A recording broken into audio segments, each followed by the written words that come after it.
Remember, certain parts of your brain actually have higher activity than others. So, this is maybe why, for example, if your amygdala has a high level of activity, which is the part of the brain that's typically responsible for you going into survival mode. So, it's almost like the first line of defense when something horrible or something traumatic is happening. That's the first line to actually respond to let you know, oh snap, this is actually perceived danger. So, the amygdala is what identifies that perceived danger. Now, the problem is that it does not know when to turn off, especially if that danger or that trauma has never been worked through, if that trauma has never been explored, if it's never really been understood. What happens is that the brain ends up freezing in that state.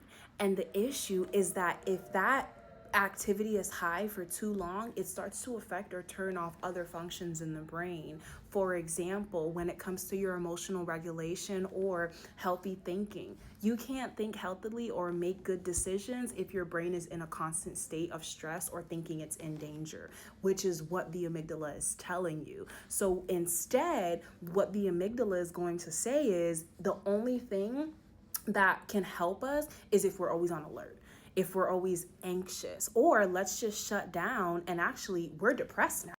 But what the amygdala is saying is that this depression is going to help us to be able to rest. This depression is going to help us to be able to not overthink. This depression is going to help us to feel safe, at peace. And the reason why the amygdala makes that decision for you is because your frontal lobe, which is the part that's responsible for your decision making, is practically turned off because your amygdala cannot be high functioning and your frontal lobe. So your brain has to choose which one it wants to turn on. And the amygdala is saying, well, hey, I'm the one that's going to protect them the most, so keep me on, right?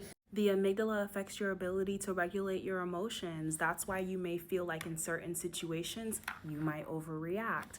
Why? Because your brain is in a state of survival. It's saying you have to overreact to protect yourself, even if you don't.